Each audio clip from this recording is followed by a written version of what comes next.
J'ai toujours cru que Noël, c'était la saison des secrets gentils.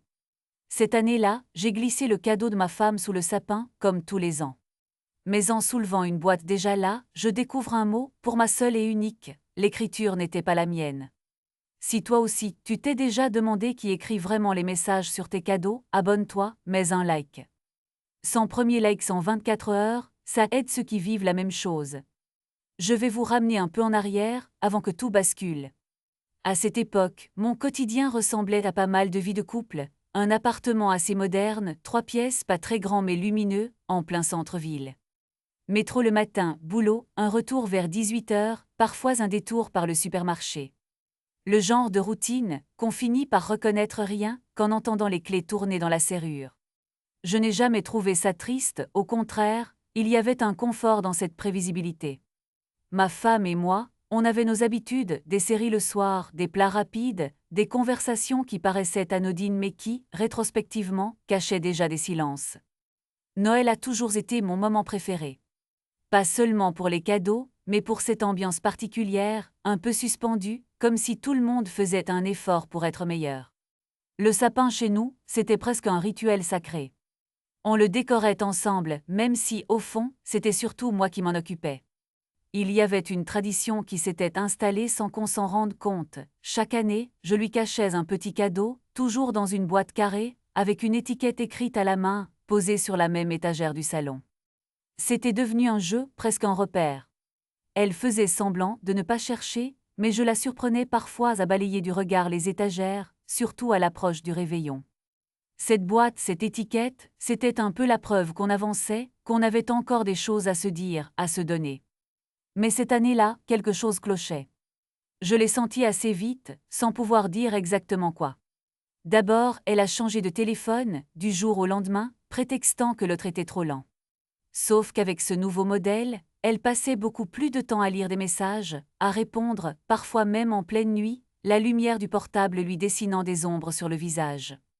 Et puis il y avait son regard, souvent ailleurs, comme si elle jouait une scène qu'elle n'aimait plus vraiment. Moi, je faisais mine de rien, je posais la boîte à sa place habituelle, avec l'étiquette comme chaque année. Mais je savais que ce Noël-là, ce serait différent. Je me revois très précisément ce soir-là, assis sur le vieux canapé beige, les pieds posés sur le tapis râpé devant le sapin, qui clignotait mollement dans un coin du salon. On était à quelques jours de Noël. L'odeur du sapin se mélangeait à celle du fromage fondu, parce que la sœur de ma femme était venue en avance pour préparer le dîner, et, comme à son habitude, elle avait déjà envahi la cuisine. Elle traversait la pièce en chantonnant des bouts de chansons de Noël, des guirlandes rouges et dorées dans les bras, balançant la tête d'un air trop gai pour être honnête. Elle s'est arrêtée à côté du sapin et en accrochant une boule, elle a lancé en souriant « Allez, on va y croire à la magie de Noël cette année, même si vous faites tous la gueule ». J'ai esquissé un sourire, mais c'était surtout pour la forme. Ma femme, elle, ne souriait même pas. Elle était assise sur le fauteuil, dos droit, la mâchoire crispée, le portable posé sur ses genoux. Ça, c'est un détail qui me frappe après coup, le téléphone, jamais hors de portée. J'ai noté qu'elle tapotait nerveusement sur l'écran, puis elle a relevé la tête quand sa sœur s'est approchée, l'air de rien, pour déposer une étoile en haut du sapin. On aurait pu croire à une scène banale, vous savez, la famille qui s'agite avant les fêtes, une sœur qui fait des blagues, un couple qui fatigue, rien de très grave. Mais il y avait un truc électrique dans l'air, un truc qui flottait, que je n'arrivais pas à nommer. J'avais déjà cette impression, parfois, que quelque chose m'échappait. Mais là, c'est devenu plus concret. Le silence s'est installé, le genre de silence où on entend la minuterie de la cuisine et le bip sec d'un message qui arrive. D'un coup, ma femme a sursauté, comme si elle s'était brûlée. Elle a attrapé le portable, tête baissée, et j'ai vu ses doigts glisser sur l'écran pour masquer la notification. Un geste rapide, maîtrisé, mais trop brusque pour être naturel. Sa sœur, qui posait une guirlande sur la cheminée, n'a pas manqué la scène. Elle a levé les yeux vers moi, sourire en coin, puis vers sa sœur. « Eh Ben, tu t'es cru en salle d'op, c'est juste un SMS, pas un code rouge. » Ma femme a relevé la tête, forcé un rire genre « tu me connais », mais j'ai vu que ses joues avaient pâli. Elle a marmonné un truc du style « c'est rien, c'est le boulot », sans regarder ni sa sœur ni moi. À ce moment précis, j'ai senti une tension me traverser. Ça ne ressemblait pas à une simple contrariété. Il y avait un mélange d'agacement et de peur dans ses yeux, et ce n'était pas la première fois que je le remarquais ces dernières semaines. Sauf que d'habitude, je laissais couler. Ce soir-là, j'ai eu un déclic. Peut-être à cause de la présence de la sœur, de l'ambiance, du sapin, ou juste parce que je commençais à en avoir marre de me sentir à côté de la plaque chez moi. La sœur de ma femme a cligné des yeux, l'air soudain plus sérieux, et a dit doucement « T'es sûr que ça va? On dirait que t'es au bout du rouleau là. » Ça a mis tout le monde mal à l'aise. J'ai observé la réaction de ma femme, elle a serré les lèvres, haussé les épaules, et elle a rangé son portable dans la poche de son gilet, ce qu'elle ne faisait jamais. D'habitude, elle le laissait traîner à portée de main, mais là, c'était presque une manœuvre défensive. Je n'ai rien dit sur le coup. J'ai continué à placer distraitement des décorations, mais en réalité, je ne regardais plus le sapin. Je la regardais, elle, à la dérobée. J'observais chaque petit geste, chaque battement de cils, chaque soupir. Je me suis dit, sans vraiment y croire, ce n'est peut-être rien, ou alors tout commence là. J'ai décidé que, dès ce soir, je serais plus attentif, que je surveillerais discrètement ses réactions, ses messages, ses absences. Pas de confrontation, pas de scène, juste observer. Parce que ce que je venais de voir, ce n'était pas juste du stress d'avant Noël. C'était autre chose. Et ça, je le sentais dans mes tripes. Ce soir-là, la cuisine était baignée d'une lumière jaune un peu triste, celle des débuts de soirée d'hiver où tout paraît un peu plus lourd, un peu plus silencieux. Je sortais les légumes du frigo, posais les planches à découper. Ma femme est entrée avec son téléphone à la main, qu'elle a posé sur la table, écran tourné vers la nappe. Un détail idiot, mais c'est le genre de choses qu'on remarque sans vouloir se l'avouer. Avant, elle le laissait traîner n'importe comment. J'ai essayé de lancer une conversation banale, pour faire comme si tout allait bien. Je suis partie sur les cadeaux, on avait toujours eu cette blague, chaque année, de s'offrir des trucs inutiles pour le plaisir de râler ensuite. Je lui demande si elle a une idée pour la sœur de ma femme, parce que franchement je sèche. Elle me regarde à peine, un demi-sourire en coin, puis elle farfouille dans le tiroir à couvert comme si elle cherchait un truc important. Elle me répond vaguement qu'elle n'a pas encore décidé, que de toute façon, la sœur de ma femme aime tout ce qui se mange, alors ça va, on trouvera bien. Son regard glisse sur la table, s'arrête 2 secondes sur son téléphone, puis elle se redresse, prend une inspiration et dit qu'elle doit appeler le traiteur pour le réveillon. C'est là que je remarque le mouvement automatique. Elle attrape le téléphone, le serre contre elle et sort de la pièce sans même me regarder. Avant, elle aurait posé le téléphone sur le plan de travail, elle aurait passé l'appel devant moi, sans se poser de questions. Là, c'est devenu systématique. Dès qu'elle quitte la pièce, le téléphone part avec elle, comme s'il valait mieux éviter qu'il reste entre mes mains. Je reste debout, le couteau dans la main, à écouter le silence qui s'installe. De la pièce d'à côté, je capte juste le son étouffé de sa voix, pas assez fort pour distinguer ce qu'elle dit. Je fais semblant de m'occuper des légumes, mais je regarde l'écran noir de la table, l'endroit où il était posé. L'image me revient encore et encore. Je me demande si je deviens parano, si c'est moi qui invente des histoires. Mais c'est trop précis, trop répété pour être juste une coïncidence. Je repense à la veille, où elle avait aussi prétexté un appel au traiteur, à la même heure. Même prétexte, même geste nerveux. Ce soir-là, j'avais cru entendre un éclat de rire, vite étouffé puis le silence. J'ai voulu croire qu'elle préparait une surprise pour Noël, que tout ce manège était pour me cacher un cadeau. Mais il y a quelque chose de trop mécanique, trop prudent dans sa façon de faire. Je me rappelle une phrase de mon collègue, à la pause café, quelques jours plus tôt. Il m'avait dit, l'air de rien, que quand quelqu'un commence à protéger son téléphone comme un coffre-fort, c'est rarement pour organiser une fête d'anniversaire. Sur le moment, j'avais haussé les épaules, mais maintenant, ça me trotte dans la tête. Je pose le couteau, je regarde l'horloge au mur, 19h27. Elle est encore dans le couloir, la porte tirée derrière elle. Je tends l'oreille, je n'entends rien de net. Je me dis que je pourrais ouvrir la porte discrètement, faire semblant de chercher quelque chose, mais je me retiens. Je préfère observer et noter. Je me souviens de la façon dont elle a froncé les sourcils quand j'ai parlé des cadeaux, comme si elle avait peur que je tombe sur quelque chose. Je range les légumes sans y penser, je fais glisser les tiroirs trop fort. Elle revient, téléphone toujours en main, le visage neutre, comme si de rien n'était. Elle annonce que le traiteur est complet, qu'il va falloir improviser. Elle ne me regarde pas dans les yeux. Je hoche la tête, je souris machinalement. Mais dans ma tête, le doute est planté bien net comme une écharde. Je commence à me dire que cette histoire de traiteur, c'est juste un écran de fumée. Je ne sais pas encore ce qu'elle cache, mais je sens que ça n'a rien à voir avec des petits fours ou une bûche glacée. Je commence à surveiller, à mémoriser les horaires, les gestes, les silences. Je ne dis rien pas encore. Mais quelque chose est en train de se fissurer dans la routine, et je le sens jusque dans la façon dont elle tient ce téléphone, comme si c'était la clé de tout ce que je ne dois pas voir. Il était tard, vraiment tard ce soir-là. Toute la maison baignait dans ce silence lourd, un silence qui ne me calme pas, qui me fait l'effet inverse en fait. Ma femme dormait déjà, roulée en boule sous la couette, sa respiration lente, régulière, presque enfantine. Je suis restée debout dans l'ombre, à la regarder un instant. Je me suis demandé si elle rêvait, si dans ses rêves il y avait ce que moi je soupçonnais à peine, ou si tout ça n'existait que dans ma tête. Mais ce soir-là, je n'étais plus vraiment dans le doute. J'avais ce besoin, presque physique, de vérifier, de faire quelque chose de concret. Le genre de truc qui te fait te sentir vivant, même si c'est moche.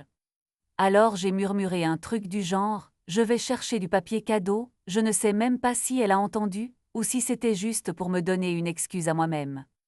J'ai ouvert doucement la porte du dressing. Ce n'est pas un endroit où je traîne souvent, c'est son royaume à elle, tout est impeccablement rangé, des boîtes, des sacs, ses chaussures alignées comme à la parade. J'ai commencé à farfouiller dans la boîte à foulard, puis dans les tiroirs du bas, là où elle garde les papiers qu'elle ne veut pas jeter mais qu'elle ne veut pas voir. Je ne cherchais pas vraiment du papier cadeau, évidemment. Je cherchais un accroc dans le décor, une preuve que je n'étais pas fou. Et puis c'est arrivé d'un coup. Un petit rectangle de papier coincé entre deux chemisiers, un truc qui n'avait rien à faire là. Je l'ai sorti, j'ai lu sans vraiment comprendre, puis j'ai relu très lentement. Un reçu d'hôtel dans le centre-ville, daté d'un mercredi soir. Elle m'avait dit qu'elle avait une réunion tardive ce jour-là, qu'elle rentrerait après minuit. Je me souviens de ce soir précis, parce que j'avais galéré à faire manger les enfants et qu'elle m'avait envoyé un SMS à 22h30, encore bloqué en réunion, je pars dès que je peux. Et là, sur ce reçu, il y avait l'heure d'arrivée, 21h17. Chambre double.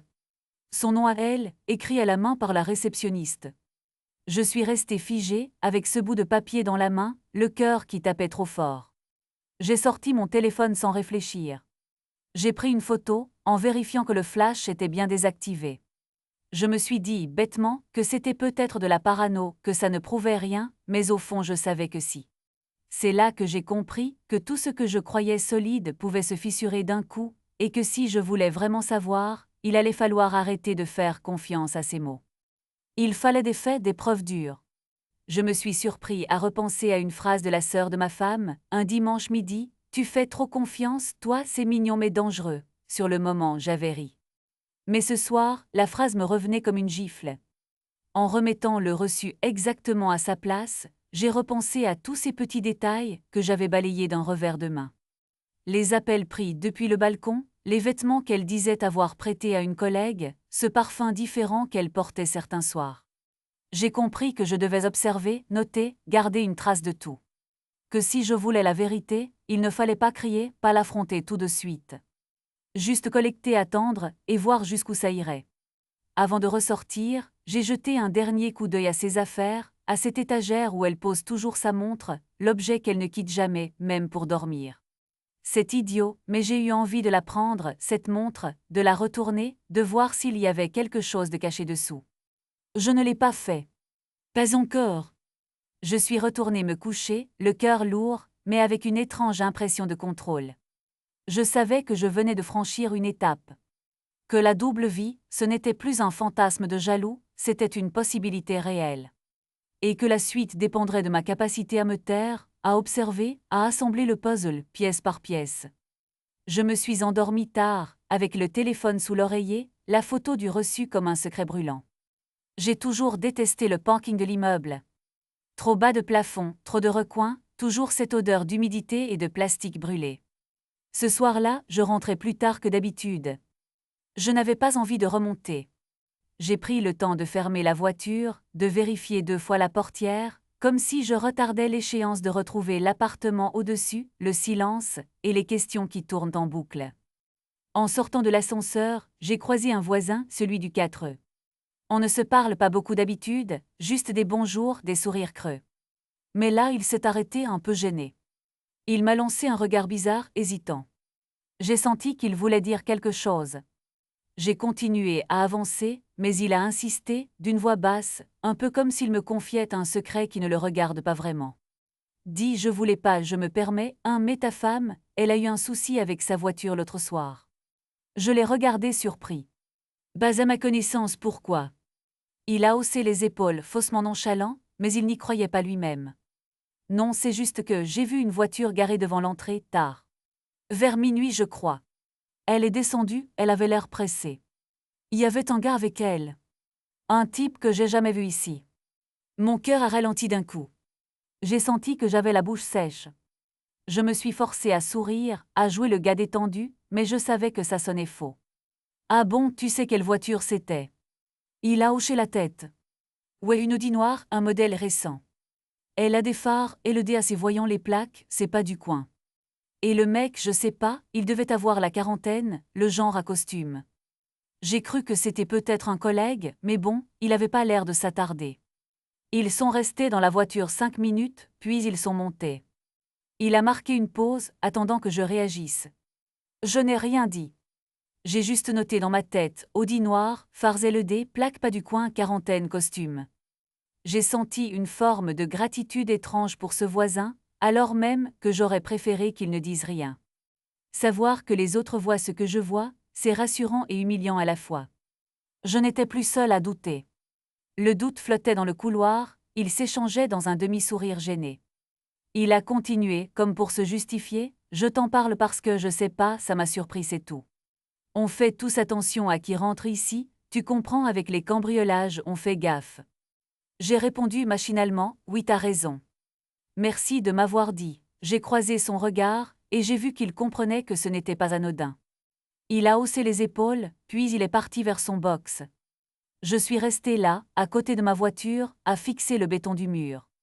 J'ai essayé de me rappeler les nuits où ma femme avait prétendu rentrer tard, les fois où elle disait être avec la collègue ou la sœur.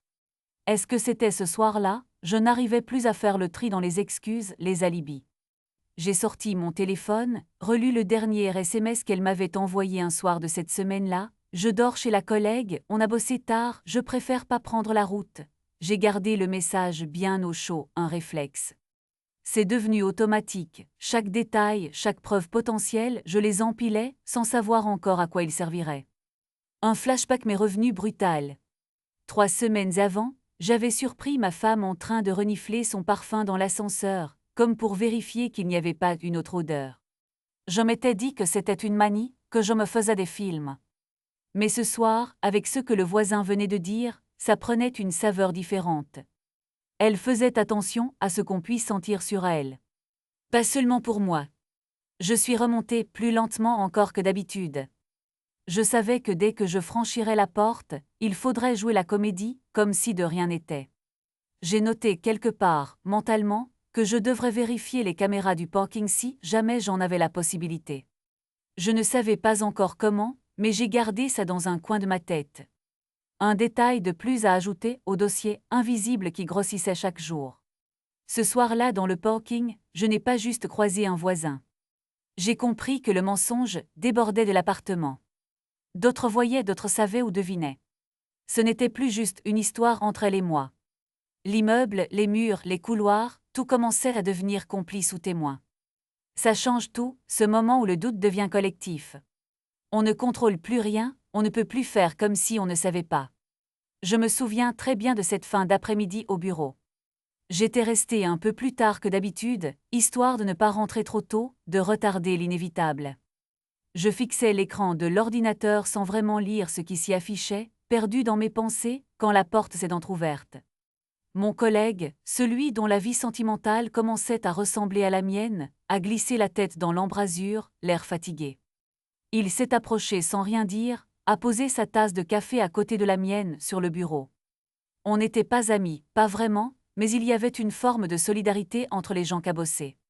Il s'est assis en face de moi, a soufflé, puis s'est mis à tripoter nerveusement son alliance, ce petit geste qu'il répétait souvent. c'est ce détail, ce tic, qui a déclenché un flash bref dans ma tête. La première fois que je l'avais remarqué, c'était 2 semaines plus tôt, juste après que sa compagne lui ait envoyé un SMS qui l'avait visiblement contrarié.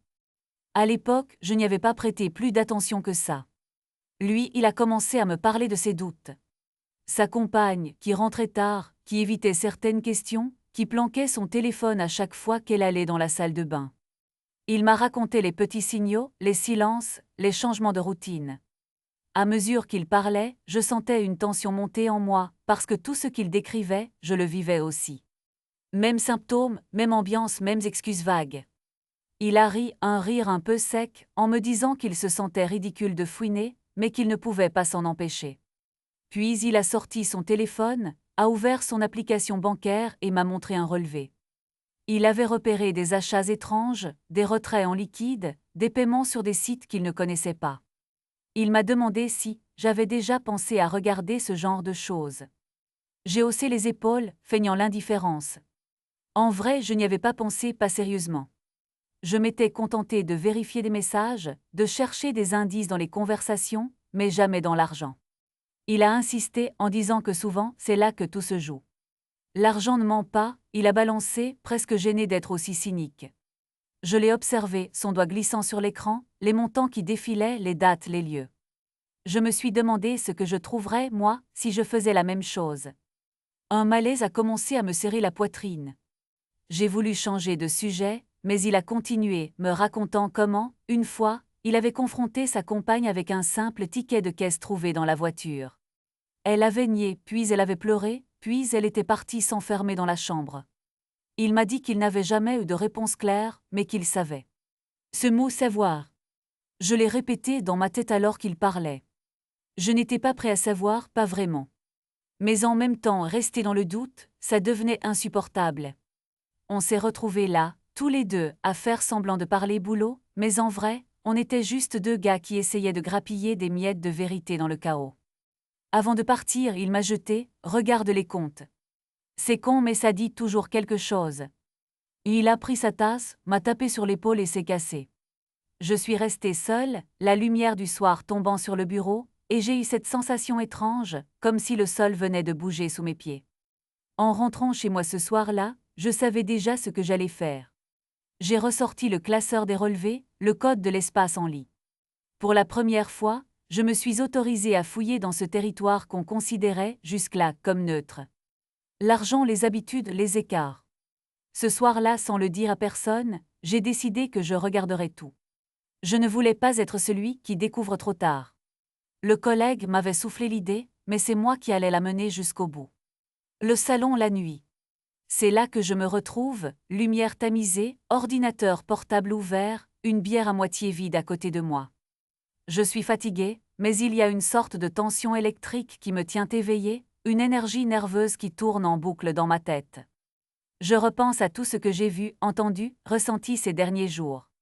Je repense surtout à ce reçu d'hôtel que j'ai trouvé dans la poche de son manteau, presque par hasard ce matin-là. L'objet récurrent, ce reçu, il me hante. Je l'ai posé à côté du clavier, comme une preuve silencieuse que quelque chose cloche. Je me connecte à notre compte commun. J'ai déjà regardé l'historique, mais là, je décide d'aller plus loin. Je trie les opérations par date, j'ouvre le calendrier à côté. Je me mets à chercher des anomalies, des paiements qui ne collent pas avec ce que je connais de ses habitudes. Je lance une recherche rapide sur le nom du bar qui figure sur le reçu d'hôtel, et je me rends compte qu'il y a 2 paiements, à 3 jours d'intervalle, dans un bar du centre-ville. Le même nom, les mêmes horaires, tard le soir, presque minuit. Ce n'est pas du tout son style, je le sais. Elle n'aime pas sortir tard, elle n'a jamais aimé ce genre d'endroit. Du moins, c'est ce qu'elle m'a toujours dit. Je fais une capture d'écran, réflexe automatique. J'enregistre le fichier dans un dossier que j'ai nommé à vérifier, avec la date du jour. Je commence à remonter les semaines. Plus je descends, plus je vois que ce bar revient, presque toujours les mêmes jours, toujours en fin de semaine, jamais le week-end. Un schéma qui échappe à la routine du couple, mais qui se répète obstiné. Je note les montants pas très élevés, mais assez pour 2 verres, parfois 3. Parfois c'est juste après une réunion tardive, d'après ce qu'elle racontait. Je commence à comprendre. Je prends un bloc-notes, je gribouille les dates, je trace des liens. Je me rends compte que l'un des paiements du bar coïncide exactement avec la date du reçu d'hôtel. Même heure, même quartier. Là, je sens un froid me traverser. Ce n'est plus juste un doute, c'est un puzzle qui s'assemble tout seul. Je clique sur chaque ligne, j'agrandis les détails, j'ouvre Google Maps pour vérifier la localisation du bar et de l'hôtel. Ils sont à moins de 200 mètres l'un de l'autre, à pied. Elle m'a dit qu'elle avait une réunion ce soir-là, qu'elle rentrerait tard, qu'elle était fatiguée. Je me souviens très bien, parce que j'avais proposé de venir la chercher, et elle avait refusé, prétextant que ce n'était pas la peine, que le taxi était déjà réservé. Je me revois, ce soir-là sur le canapé, à attendre un message qui n'est jamais venu. Je reviens sur l'historique bancaire, je cherche s'il y a d'autres paiements qui pourraient coller avec d'autres reçus, d'autres excuses. Je ne trouve rien d'aussi flagrant, mais le doute est là, corrosif. Je réalise que je suis en train de reconstituer, minute par minute, son emploi du temps. Je dresse une carte mentale de ses allées et venues, en me basant uniquement sur les traces qu'elle a laissées, paiement, reçu, horaire. Je comprends soudain que c'est moi, maintenant, qui ai la main. Ce n'est plus elle qui contrôle le récit. C'est moi qui accumule les preuves, silencieusement, méthodiquement. Un flash me revient brutal, la sous-intrigue avec la sœur de ma femme. Je me rappelle d'une discussion, il y a quelques semaines, où elle avait laissé échapper qu'elle sortait souvent avec une amie du boulot. Je n'avais pas relevé, mais là, tout prend un autre sens. Je note ça aussi, dans la marge du bloc-notes. Peut-être que la sœur sait, ou qu'elle couvre. Je garde ça pour plus tard. Je ferme le portable, je reste assis longtemps, avec le reçu entre les doigts. Le salon est silencieux, la nuit avance. Je sens que je ne suis plus tout à fait le même qu'il y a une heure. J'ai franchi un cap. Je ne dis rien, je ne confronte pas. Je prépare. Le soir, je me suis retrouvée devant le bar du centre-ville, celui où, selon le reçu retrouvé dans le sac de ma femme, elle était censée avoir passé la soirée avec les filles du service. J'ai attendu un moment dehors, histoire d'observer un peu l'ambiance, de voir qui entrait, qui sortait, quel regard traînait. C'est étrange, la façon dont on se sent invisible quand on n'est pas là pour boire ou pour rire, mais pour vérifier quelque chose. J'ai fini par pousser la porte, l'odeur de bière et de vieux bois me sautant au visage. Je me suis dirigée droit vers le comptoir. Le serveur, la trentaine, bras tatoués, semblait à la fois occupé et blasé. J'ai pris une inspiration discrète. Je ne voulais pas arriver en mari jaloux, ni en flic. J'ai préféré jouer la carte du type distrait, un peu gêné d'être là. J'ai commandé un café, histoire d'avoir une raison de rester, puis j'ai glissé, le plus naturellement possible. « Excusez-moi, je cherche un objet que ma femme aurait pu perdre ici hier soir. » Elle est venue boire un verre avec des collègues, vous voyez, il m'a jeté un regard rapide, évaluateur. Je ne sais pas si c'est mon visage, ou juste la lassitude des serveurs qui sentent quand on ne dit pas tout, mais il a haussé les épaules. Hier soir, il y avait du monde, vous avez une idée de l'heure? J'ai ressorti le reçu discrètement, les chiffres à moitié effacés par la pliure. Vers 21h30, je crois. Elle était sans doute avec une autre femme, ou un collègue, peut-être, je l'ai vu tiquer à ce moment-là, une hésitation dans le regard, comme s'il se souvenait très bien mais qu'il ne voulait pas trop en dire. Il a regardé autour, puis s'est rapproché en baissant un peu la voix pour ne pas être entendu des autres clients. Oui, je vois. Elle était là avec un collègue, oui. Ils étaient assis au fond, près de la fenêtre. J'ai noté l'emplacement. Près de la fenêtre, là où il y a moins de passage, plus de discrétion. Mon cœur battait plus vite, mais mon visage restait neutre. Merci. Elle n'a rien oublié, par hasard un manteau beige ou un sac noir, il a secoué la tête. Non, rien trouvé après leur départ. Mais il a laissé sa phrase en suspense, puis s'est penché un peu plus. Je sais pas si ça vous regarde, mais ils étaient plutôt proches, il a mimé sans oser le dire vraiment. Vous voyez, j'ai eu un petit rictus ironique, comme si je comprenais tout à fait le sous-entendu. Oui, je vois. Merci, il a rajouté, un peu gêné, je préfère prévenir, on sait jamais, vous avez l'air sympa.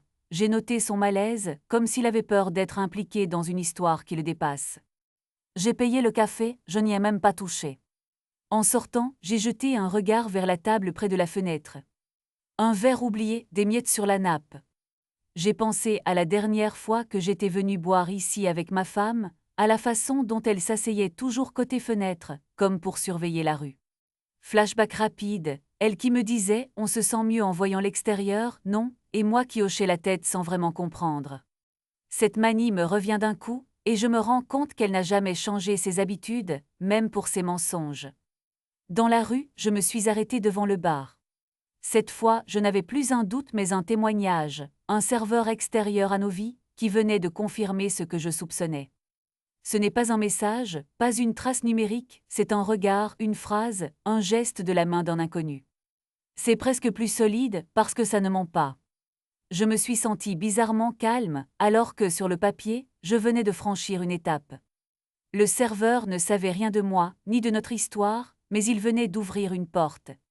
Je n'étais plus seulement celui qui accumule des preuves, j'étais devenu celui que le doute quitte petit à petit. Le pouvoir, même silencieux, commence à changer de main. Mais je n'ai rien dit, rien laissé paraître, ni à ma femme, ni à personne.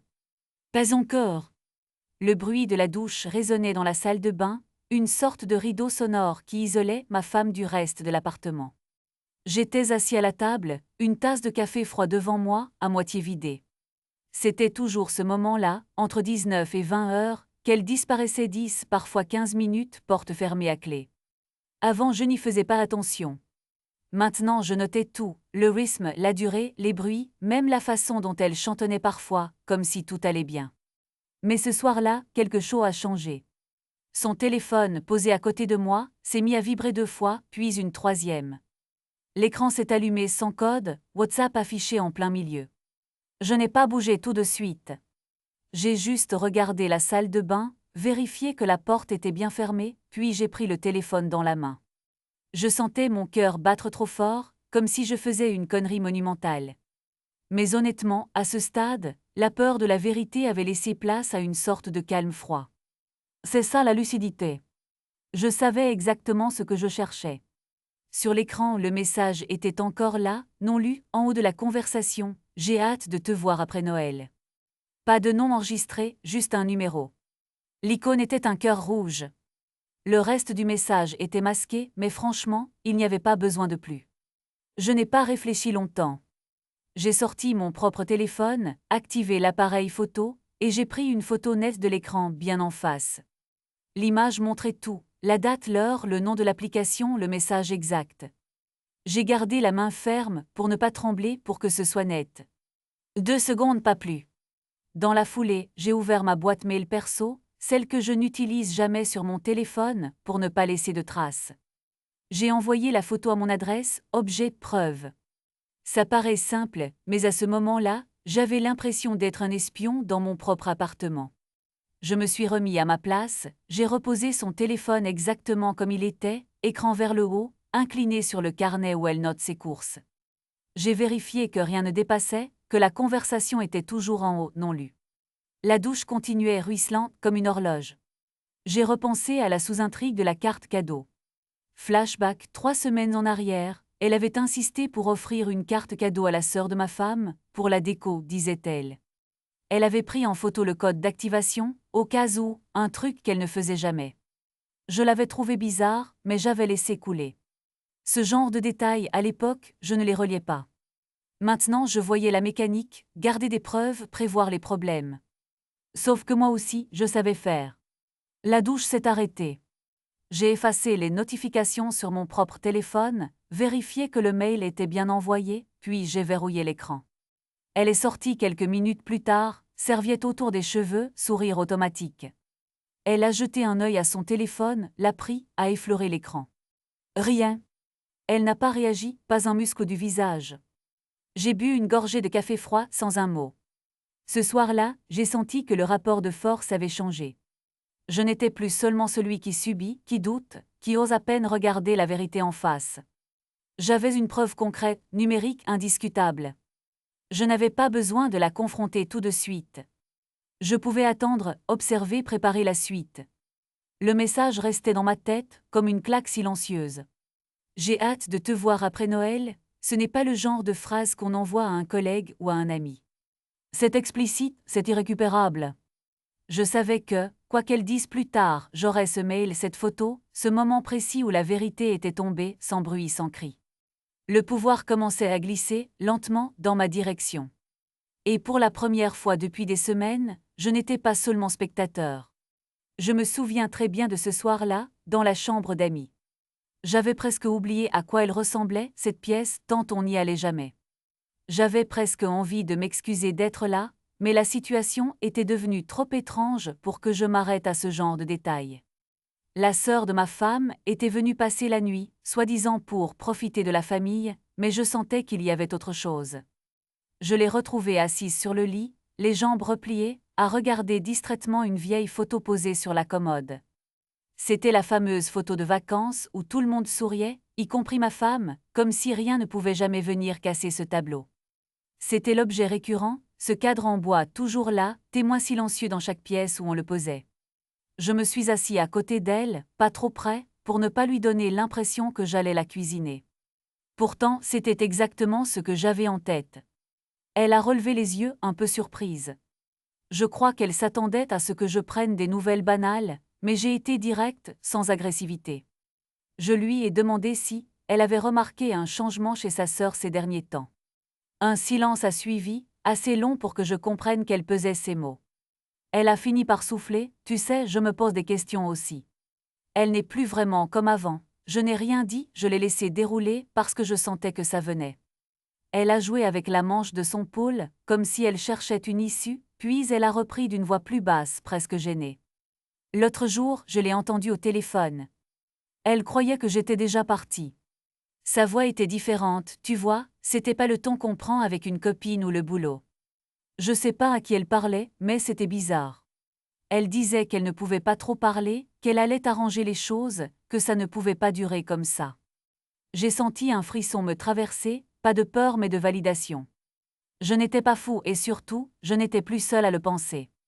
Je lui ai demandé si elle avait compris de qui il s'agissait, si elle avait reconnu un prénom ou un détail.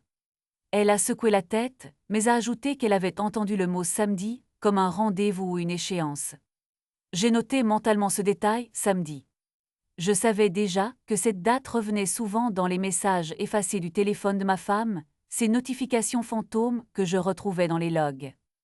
La sœur de ma femme s'est tournée vers moi, et j'ai vu dans ses yeux un mélange d'inquiétude et de soulagement. Elle avait été seule avec ses soupçons, tout comme moi. C'est là que, sans que je ne demande rien, elle m'a promis de me prévenir si elle voyait quelque chose d'étrange, ou si elle entendait de nouveau une conversation suspecte. Son ton était grave, pas du tout théâtral. Elle a même ajouté « Je sais que ça ne me regarde pas, mais je veux pas qu'on se retrouve tous à faire semblant alors que quelque chose cloche. » Je me suis contentée de la remercier, mais intérieurement, je sentais que quelque chose venait de basculer. Jusqu'ici, je jouais en solo, à moitié parano, à moitié lucide. Là, j'avais une alliée, et pas n'importe qui, quelqu'un de la famille, de son côté à elle. Ça ouvrait une brèche. J'ai repensé à la photo sur la commode, à ce qu'elle représentait, la façade, la famille parfaite. Mais derrière, les fissures commençaient à se voir, même pour ceux qui ne voulaient rien voir. Avant de quitter la chambre, elle a posé la main sur mon bras, un geste bref et pudique. Elle a murmuré « Fais attention à toi », je ne sais pas si elle voulait dire « Ne fais rien de stupide » ou « Protège-toi de ce qui va arriver ». Mais à ce moment-là, je savais que je n'étais plus isolée dans mon enquête silencieuse. La partie pouvait vraiment commencer. La veille de Noël, le salon était plongé dans une lumière douce. Les guirlandes du sapin clignotaient mollement, et l'odeur mélangée des aiguilles et du café réchauffait l'air. On s'activait mollement autour de la table basse avec les biscuits, les rubans, les blagues tièdes. Je voyais bien que tout le monde essayait d'éviter les sujets qui fâchent, que l'ambiance était en équilibre, fragile, comme suspendue à une branche trop fine. La sœur de ma femme triturait un paquet de papillotes, lançant des regards en biais à sa sœur.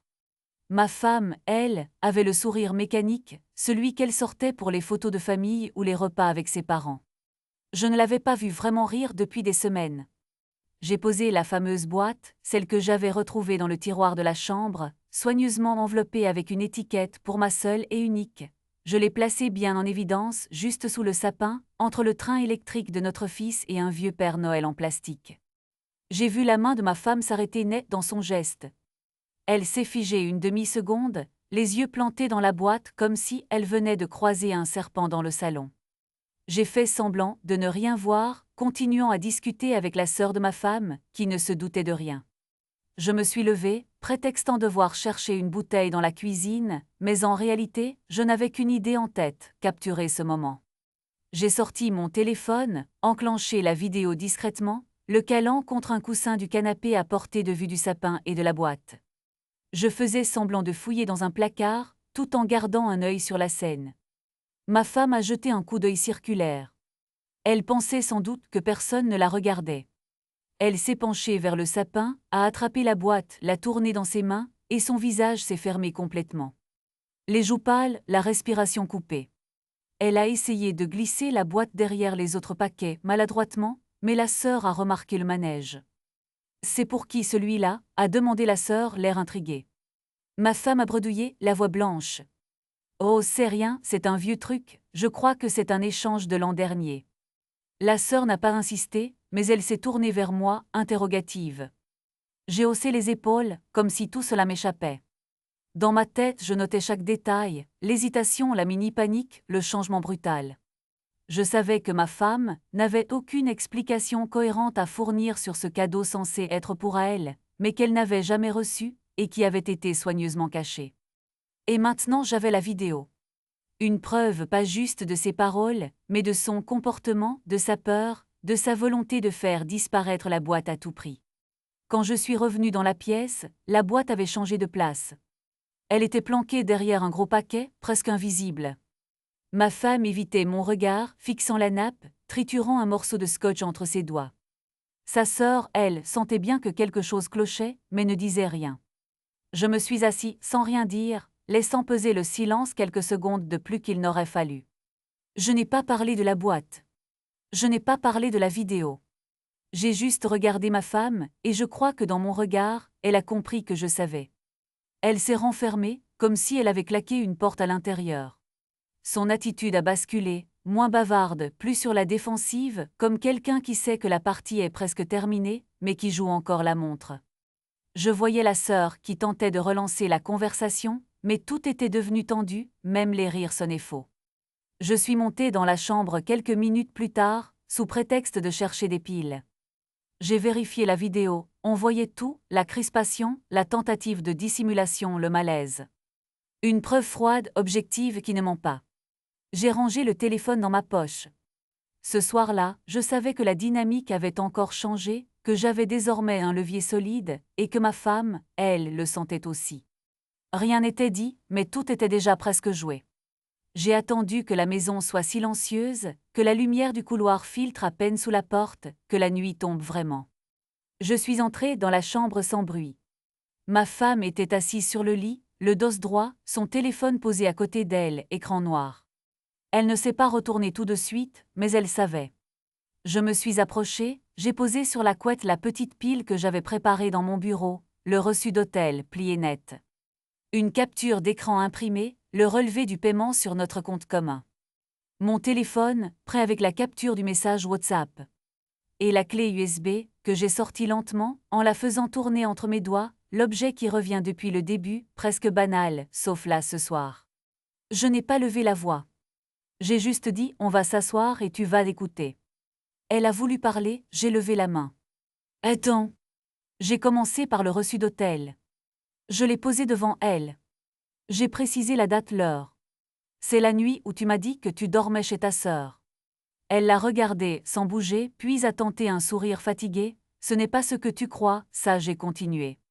J'ai sorti la capture d'écran du compte, le débit, avec l'intitulé de l'hôtel, même jour, même heure.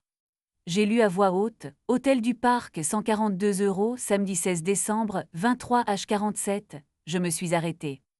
Elle cherchait ces mots, tu sais, on était plusieurs, c'était pour l'anniversaire de la collègue.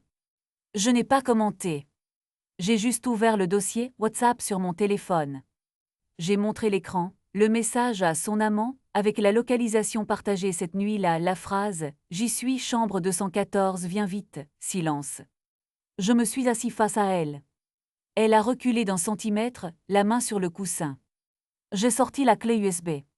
Tu te souviens de la vidéo sous le sapin, à Noël? Je l'ai retrouvée sur le cloud, tu l'avais supprimée de ton téléphone, mais pas du partage familial. J'ai branché la clé dans mon ordinateur, posé sur la table de nuit. J'ai lancé la vidéo sans un mot. On voit la scène, elle assise devant le sapin en train d'ouvrir un cadeau. Derrière flou, on distingue une silhouette d'homme de dos qui n'est pas moi. J'ai mis pause. J'ai regardé ma femme. Tu veux que je continue? Elle a baissé les yeux. Je l'ai laissé respirer, une minute entière de silence. Elle a fini par souffler. Je voulais pas te blesser, ça s'est emballé, je sais pas, j'étais perdue, c'est pas ce que tu crois, je t'assure, sa voix tremblait. J'ai gardé la même distance, tu vas continuer à mentir alors que tout est là, elle a secoué la tête, son visage s'est fermé. Elle savait que le cumul des preuves la coinçait. J'ai repris la parole très calmement, on va arrêter là. Je veux juste savoir si tu veux qu'on continue ce cirque, ou si tu préfères qu'on règle ça proprement. Elle a tenté, on peut essayer, je peux changer, c'était une erreur, je t'aime, tu sais. J'ai senti que le rapport de force basculait enfin. Je n'étais plus celui qui subissait. Je n'avais pas besoin de crier, ni d'exiger. J'ai juste posé la question, tu veux vraiment qu'on continue ou tu veux être libre? Elle a mis du temps à répondre. Elle a fini par dire, je sais pas. J'ai haussé les épaules. Moi je sais. Je me suis levée, j'ai rassemblé les papiers, la clé USB. Je lui ai laissé la capture d'écran du compte, comme souvenir. Elle n'a pas bougé. La nuit est restée figée, pleine de ce silence qui ne ment plus. J'étais debout dans la cuisine, une heure à laquelle normalement je n'appartiens pas. Les lumières étaient encore éteintes dehors, ça donnait à la pièce une ambiance flottante, presque irréelle, comme si tout pouvait arriver ou justement ne rien arriver du tout. J'essuyais une tasse machinalement, et je regardais le reflet du frigo. Le silence était à la fois pesant et rassurant. Je n'entendais plus les disputes feutrées et l'agitation de la veille. Juste le bruit de la cafetière, quelque chose d'anodin, mais qui marque le début d'une autre journée, ce qui, en ce moment, n'a rien d'anodin. C'est la sœur de ma femme qui est entrée la première. Pas de bruit, elle a posé son manteau sur le dossier d'une chaise, m'a salué d'un signe de tête. Elle tenait 2 mugs. Elle m'en a tendu un, presque solennel. Elle a prononcé sa phrase, celle qu'elle répète chaque année à la même période, avec ce mélange d'ironie et de gravité qui fait qu'on ne sait jamais exactement si elle plaisante ou si elle cherche à provoquer. Noël, c'est le moment où la vérité compte plus que tout. Je n'ai rien répondu, mais je lui ai fait un sourire qui, je crois, voulait dire merci, ou alors simplement que je comprenais. Elle s'est assise en face de moi. Je me suis assis aussi, la tasse entre les mains, comme si le contact du café chaud pouvait me réveiller un peu plus. Il y a eu un silence, mais c'était un silence qui ne pesait pas, au contraire. Elle a sorti un reçu de son sac, plié en 2, usé sur les bords. Elle l'a posé entre nous, sans un mot, puis elle l'a poussé sur la table lentement. Je l'ai trouvé dans la voiture de ta femme, coincé sous le siège passager. Le même nom que sur le ticket de la semaine dernière, sa voix n'avait pas de reproche, ni de pitié. Juste la certitude tranquille de quelqu'un qui a décidé, depuis longtemps, de ne plus jouer à faire semblant. J'ai pris le papier, je l'ai déplié. C'était un reçu d'hôtel, pas loin d'ici, daté d'il y a une dizaine de jours. Même adresse, même montant. Et sur le coin, une annotation au stylo, l'écriture de ma femme, un détail que je n'avais encore jamais vu, rappelé pour le 24 possible surclassement. J'ai senti une boule dans la gorge, mais c'était une boule froide, pas cette chaleur de la colère ou de la tristesse, non. C'était juste de la lucidité, désagréable mais claire. La sœur a bu une gorgée de café, puis elle a ajouté, d'une voix plus basse, « Je savais que ça finirait comme ça. » Elle a toujours cru que personne ne la verrait, mais elle oublie que la famille, ça observe même quand ça se tait. J'ai hoché la tête, j'ai reposé le reçu à côté de la tasse. Il y avait une résignation dans mes gestes, mais pas de défaite. Plutôt cette énergie froide qui précède une décision. Flashback. Je me suis revue, Noël dernier, dans cette même cuisine. La sœur de ma femme s'était déjà tenue là, me racontant une anecdote sur la franchise et la façon dont, dans leur famille, les secrets finissaient toujours par sortir. Elle avait ri en disant « Chez nous, même les sapins n'arrivent pas à cacher les cadeaux ». J'avais ri aussi, sans comprendre à quel point cette phrase reviendrait me hanter, 1 an plus tard. La sœur a brisé le silence. « Tu vas faire quoi maintenant ?» J'ai regardé la fenêtre, la lumière commençait à grignoter l'obscurité dehors, comme si tout s'apprêtait à être mis à nu, même ce qu'on aurait préféré garder dans l'ombre. J'ai répondu simplement « Je vais partir. Ce n'est plus ma maison, plus vraiment. Je ne vais pas faire de scène, Mais je ne vais pas rester pour décorer le sapin avec des mensonges. Elle a posé sa main sur la table, pas sur la mienne, mais juste à côté. Un geste de soutien, sans intrusion. Tu fais bien, elle a dit. Tu feras moins semblant que beaucoup. J'ai ramassé le reçu, l'ai glissé dans ma poche, comme un dernier symbole de tout ce qui s'était accumulé, tout ce qui avait fini par éclater au grand jour. Le café n'était plus si chaud. J'ai laissé la sœur là, dans la lumière grandissante, et je suis montée préparer mes affaires. Pas de fracas, pas de cris. Juste la vérité, simple, à la table du petit matin, avec un reçu froissé pour toute explication. C'est dans le bureau, impersonnel de l'agence immobilière que je me suis rendu compte que tout ce que j'avais cru solide pouvait disparaître en 20 minutes. Le type en face de moi m'a fait signer un bail pour 3 mois, une location meublée, rien de plus banal. J'avais pris le minimum, mon ordinateur, quelques vêtements, la brosse à dents qui traînait au fond d'un tiroir. Tout le reste j'ai laissé. En partant, je me suis arrêtée devant la table du salon. Il n'y avait plus rien, à part cette boîte pour ma seule et unique, celle que ma femme posait là pour décorer, une sorte de clin d'œil discret à son histoire officielle. J'ai choisi de la laisser bien au centre, comme un panneau d'affichage. Je ne l'ai pas vidée, je n'ai pas cherché à comprendre ce qu'elle gardait encore. C'était devenu le symbole parfait, tout ce qu'on prétend offrir à l'autre, et qui finit par ne rien contenir. Les jours suivants ont été d'une froideur administrative, mails d'avocats, courriers recommandés, comptes gelés le temps que tout soit clarifié. Je n'ai pas cherché à discuter, ni à expliquer. Les familles ont fini par comprendre, chacune par son canal. Les mots séparation en cours sont revenus dans chaque conversation, comme un rappel de la réalité. Moi, je me suis contentée de faire suivre les preuves et captures d'écran, relevés de comptes, logs, tout ce qui pouvait servir. J'ai bien vérifié que tout était stocké sur un disque externe, que rien ne pouvait disparaître par accident. Je n'ai pas pleuré en fermant la porte. J'ai juste regardé une dernière fois le salon vide, la lumière du soir sur la boîte, et j'ai refermé derrière moi. C'était fini. J'habite maintenant dans un studio qui ne ressemble à rien de ce que j'ai connu avant. C'est petit mais surtout c'est clair. Pas d'objets qui traînent, rien d'inutile. Je crois que je me suis imposé ce vide pour respirer, pour vérifier que chaque chose a un sens. Le matin, je prends mon café debout, devant la fenêtre, et il n'y a plus ce rituel silencieux du couple où chacun fait semblant de ne pas voir que l'autre ment. C'est étrange, cette absence de bruit de fond. On croit toujours qu'on va souffrir du manque, mais en fait c'est le soulagement qui prend la place. La boîte cadeau, je l'ai gardée. Elle est vide maintenant. Je la pose parfois sur la table basse, juste pour me rappeler. C'est idiot, mais ce truc m'aide à me souvenir de la sensation exacte qu'on a quand on choisit de ne pas voir, de laisser passer, de jouer la comédie parce qu'on a peur de ce qu'on va trouver derrière. Cette boîte-là, c'est le rappel que l'aveuglement, c'est toujours un choix. Je ne la regarde pas avec rancœur. Plutôt comme un avertissement simple, ne plus jamais sacrifier ce que je sais pour préserver ce que je veux croire. Je n'ai plus aucun contact avec ma femme. Ça s'est réglé, pas de haine, juste une ligne coupée. Parfois, la sœur de ma femme m'envoie un message, une photo de son chat, une question banale. Elle aussi, elle s'est éloignée. Je crois qu'on partage un genre de fatigue, une lassitude d'avoir été témoin, chacun à notre façon, d'un théâtre qui a trop duré. Aujourd'hui, je fais la différence entre la méfiance maladive, celle qui ronge, qui détruit tout, et cette lucidité qui finit par vous sauver la peau, même si c'est tard. Ce n'est pas une question de ne plus jamais faire confiance, mais de savoir où poser les yeux, et de ne plus détourner le regard. Voilà ce que j'avais à dire. Si vous êtes resté jusqu'au bout, c'est peut-être que vous avez déjà ressenti ce malaise dont je parle, ce truc qui vous réveille la nuit sans trop savoir pourquoi. Je sais qu'on nous rabâche souvent de ne pas être parano, de faire confiance, d'arrêter de tout analyser. Mais franchement, il y a une différence entre la paranoïa et ce sixième sens qui vous dit que quelque chose ne colle pas. Je ne vous souhaite pas de tomber sur des captures d'écran qui changent tout, ou de devoir fouiller dans des relevés bancaires pour comprendre votre propre vie.